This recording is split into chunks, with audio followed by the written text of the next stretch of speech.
Zesty. Absolutely zesty, yes. Mystical. Determined. Non-starving.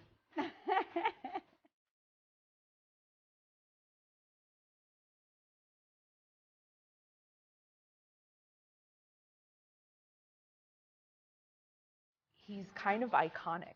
Everyone in town knows Bob Ragland.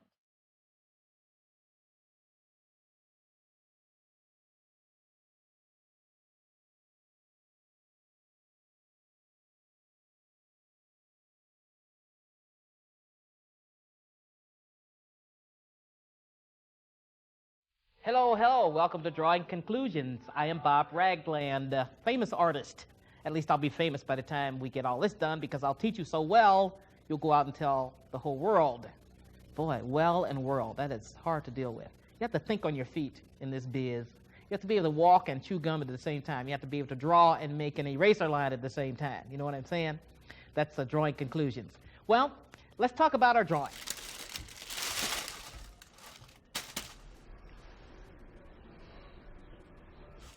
The first drawings ever made was on brown paper bags that you'd open up. I asked my mother for typing paper at that time. She says, well, we don't have any money for typing paper right now, for a ream of typing paper, but I'll show you another trick. And that trick was to open up a brown paper bag that we had plenty of and draw on those all day long. And somebody says, that's pretty good, keep going. And that's what people need nowadays. You have to persist in whatever it is you're doing. And you have to believe in yourself. You have to believe that it can happen no matter what anybody tells you. People will always, people, young people say, I want to be an artist to the family. And the family, they have a heart attack. What? You'll never make any money. I say, okay, all those clothes you have on and all that jewelry you wear and all that car you ride around in and nowadays the phone zombies, that device you have in your hand, somebody made a drawing of that before it ever came into existence, before it ever happened.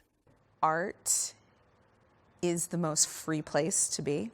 I can create something completely ridiculous, and that's totally fine. And I will get energy out of doing something absurd. Or I can create something super beautiful, and it's a reflection of where I am at that moment.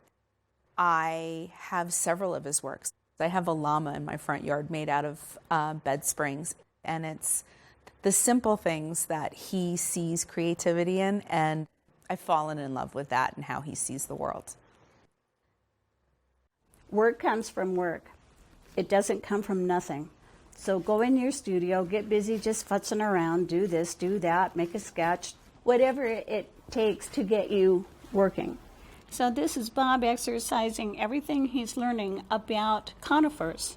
He's studying trees and what kinds of trees and how do they grow and what shade of green are they. He's really exploring a theme here, which is why I like these two together. Some people say, well, I'm waiting for the muse to reveal herself to me or tap me on the shoulder. But you've got to let the muse know where you are. When I see a Ragland painting, I know it's his. I don't have that distinctive style. Went out to paint together one time. He had a painting done before I got my easel set up.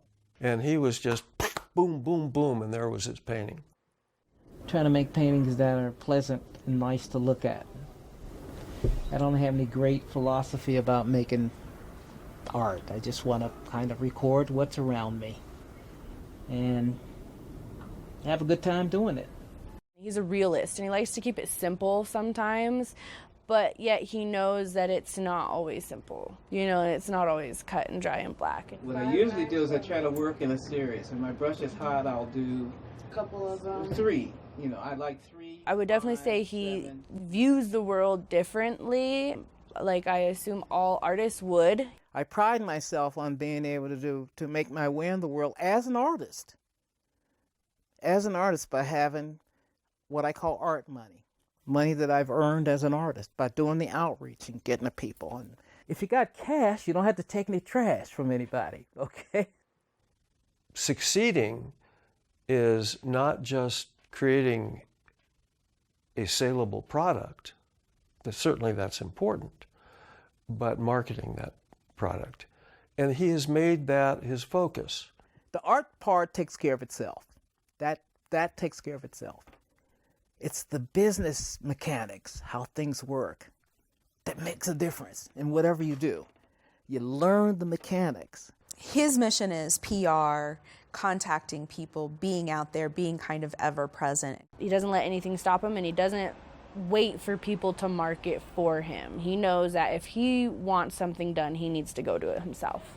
And it's a perpetual task that you have to do as an artist. As anyone, really, if you're in business for yourself, you have to always be talking to people. You'll always have to be looking for the next thing. Marketing, for me, is a job. For Bob Ragland, it seems like just an extension of the painting. There is this dream that artists have, and maybe the general community as well, is that we just sit in our studio and we paint, and it's very romantic. And that's not the truth of the matter, at least for non-starving artists. If you are not proactive about your art life, personally responsible for it, nothing's going to happen. There's a myth, I believe he sees, I see it as well, is that artists are not making money, that we're perpetually starving, we're not part of the community, so to speak. We're having to be brought up all the time and kind of taken care of. And the business making part is the part that a lot of lay people think we don't know.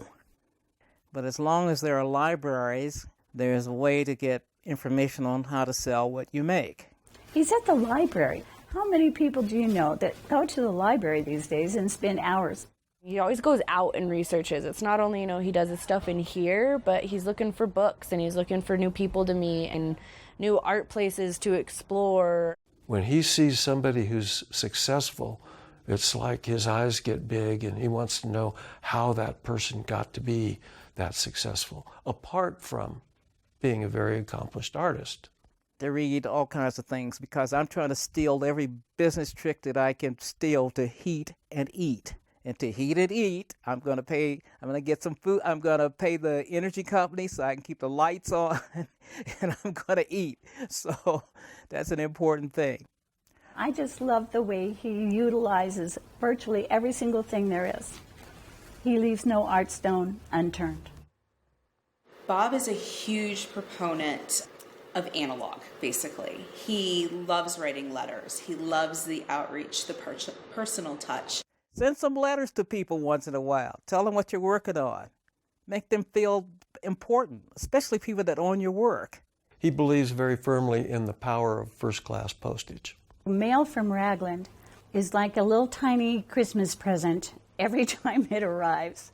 It even looks like a Christmas present. You never know what you're going to get. You know it's coming because you can see it in the pile of mundane bills. You get these colorful little drawings. He sends articles on recent art shows and about certain artists. There are little bits and pieces of information and knowledge. And it makes you happy. It's something different. I'm hoping they become very valuable someday. Some museum, Gary, you've got a stack of Bob Ragland envelopes decorated. What do you want for them? Okay, now we're talking. Stay in touch. I can't emphasize that enough. And yes, it takes extra effort to do all this stuff. But guess what? Effort in, results out. You get paid. You get paid for putting in this extra time.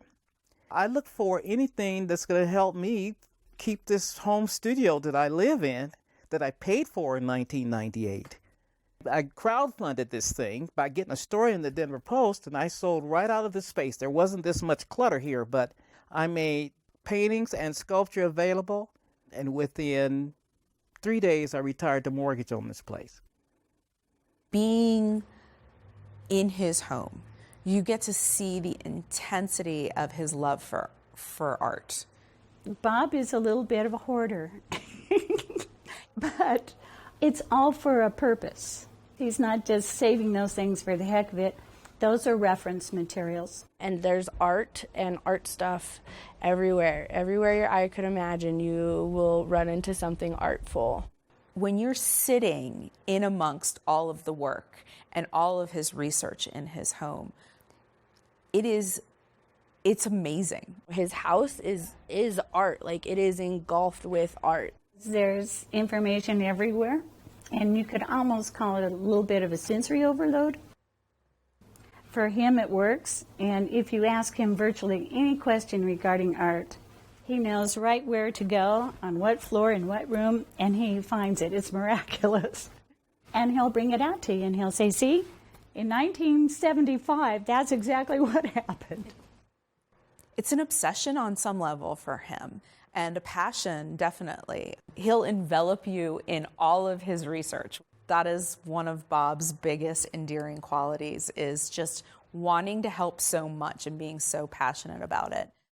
Artists always need mentors. You need somebody that you can talk to who's practicing what you want to work on, who's in your career path or part of it or in your discipline. He taught me a lot about having a stable financial foundation so that it allows you to pursue your art and your dreams. And that's the same advice I would give anybody in my situation, is you have to know that you're okay. You have to know that you're going to be fed and there's going to be a roof over your head. And you also have to know that creative side of you is a human need. And unfortunately, I sometimes let work take over more than I let my creative side take over.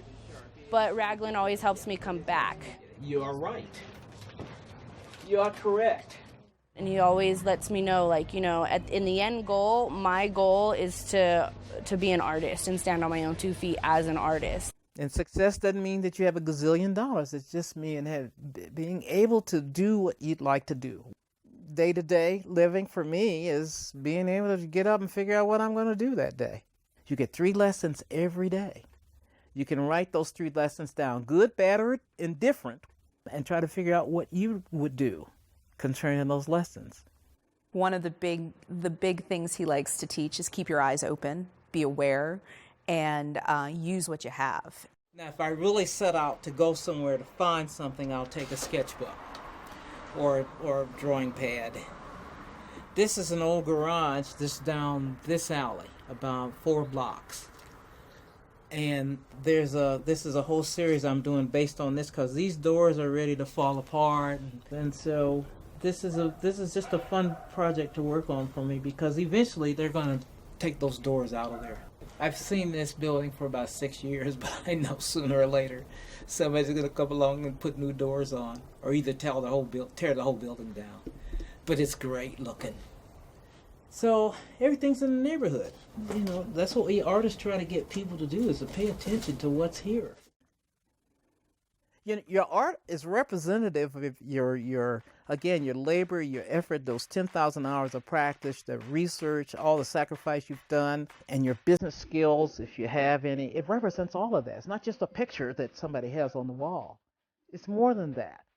And people don't understand that these things right here represent a whole lot of other things. In any endeavor, it takes that effort and labor and 10,000 hours of practice, you know, to become successful. And it can be done. It can be done.